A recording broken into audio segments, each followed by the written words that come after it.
विधानसभा चुनाव अभी बस कुछ ही दिन दूर है। ऐसे में सभी पार्टियां चुनाव में जीत पाने के लिए अपनी तरफ से पूरा जोर लगा रही है। इस बीच बीजेपी के वरिष्ठ नेता अमित शाह एक दिवसीय विदर्भ दौरे पर आए थे, जिन्होंने महायुति के नेताओं को एकजुट रहने की सलाह दी थी, जिस पर अब नागपुर भाजपा प्रदेश अध्यक्ष चंद्रशेखर बावनकुळे ने पत्रकारों से बात करते हुए उनके विचारों पर चलने की बात कही है। विधानसभा चुनाव में जीत पाने के लिए जनता के बीच जाने की बात भी उन्होंने कही है। वही महाविकास आघाड़ी पर झूठ बोलने का आरोप लगाते हुए उन्हें झूठा करार दिया है।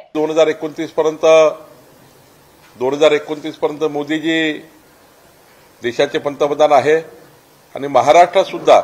महायुतीचं सरकार आलं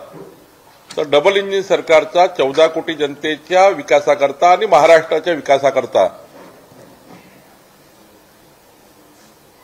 एक मोठा उद्दिष्ट ठेवून माननीय अमित भाईंनी काल आमच्या मुख्य पदाधिकाऱ्यांना, जे अत्यंत महत्वाचे प्रमुख पदाधिकारी आहेत, त्यांना मार्गदर्शन केलं, जो आम्हाला काही काल ऊर्जा मिळाली 2 दिवसामध्ये, जे एक अमित भाईच्या प्रवासामुळे संघटनेमध्ये ताकद आली। ही ऊर्जा अमित भाईंनी दिलेला मूलमंत्र संघटना आणि सरकारच्या विकास कामाच्या माध्यमातून संघटन शक्ती मजबूत करण्याचा मूलमंत्र हा जो माननीय अमित भाईंनी दिला आहे, मला विश्वास आहे की आम्ही सर्व संघटनेचे पदाधिकारी कार्यकर्ते पुन्हा महाराष्ट्राच्या 14 कोटी जनतेपर्यंत जाऊ आणि महायुती जिंकण्याकरता प्रयत्न करू। अमित भाईंनी केंद्र राज्य सरकारनी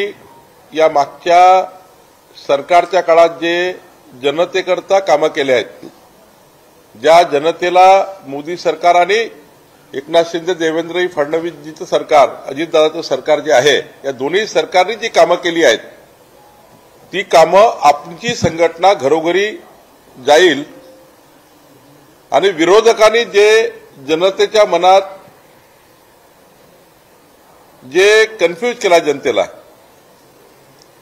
महाविकास आघाडी रोज खोटं बोलते आणि असं खोटारडेपणा जोपर्यंत आपण संवाद आणि प्रवास करत नाही, घरोघरी जात नाही आणि खरं सांगत नाही आणि खरं सांगून जे आम्ही केलं आहे ते सांगून, जे आमचं उद्दिष्ट आहे ते सांगून, जे केलं आतापर्यंत आणि आम्ही करणार आहोत, जे आम्ही आतापर्यंत केंद्र राज्य सरकारने ज्या बाबी केल्या आहेत आणि ज्या बाबी पुढे आम्ही 5 वर्ष करणार आहोत आणि आम्हीच करणार आहोत, आमचं सरकार करू शकतं, हा कॉन्फिडन्स प्रत्येक घरांना, प्रत्येक व्यक्तीला देऊन जनतेचं मत आणि मन परिवर्तन करा। जे काँग्रेसच्या लोकांनी जे बुथवर आमच्या गावागावामध्ये जे उभाठाणी काँग्रेस, राष्ट्रवादी काँग्रेसच्या शरद पवार गटाच्या लोकांनी जनतेला कन्फ्यूज करून आपल्याकडे नेलाय, त्या जनतेला पुन्हा भाजपकडे आणा, महायुतीकडे आणा, असा माननीय अमित भाईंनी सांगितलं। कुठलाही फोडाफोडी करा आणि कुठलाही उलट हे सांगितलं की बूथवर गावागावातले आमचे जे आमच्या विरोधी जे महाविकास आघाडी आहे याकडे जे लोक आहेत, यांच्याकडे काही कारणाने लोकसभेत त्यांनी महाविकास आघाडीला मत दिले, खोटं बोलून मतं घेतले, त्या जनतेला कन्व्हिन्स करून त्यांना महायुतीकडे आणा, असं माननीय अमित भाईंनी सांगितलं आहे। आता अमित भाई आल्यानंतर खोटारडेपणा नाही केला तर त्यांची बातमी कशी चालेल, म्हणून खोटारडेपणा करतात आहे। अमित भाईंनी सांगितलं की मराठा, ओबीसी, धनगर जे काही आंदोलन सुरू आहे महाराष्ट्रामध्ये, या आंदोलनामध्ये कोणतेही समाज समोर येऊ नये, याकरता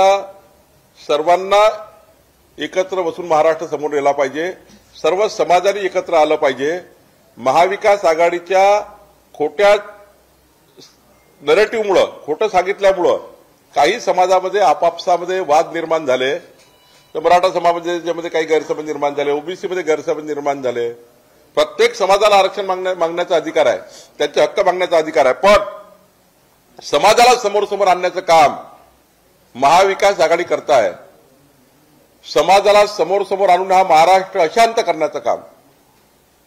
मणिपूर सारख्या घटना महाराष्ट्रात घडतील असं विधान करणे, निवडणुकीच्या काळामध्ये काहीतरी समाजाला टकराव निर्माण करून महाविकास आघाडी पोळी शेकण्याचा प्रयत्न करताय,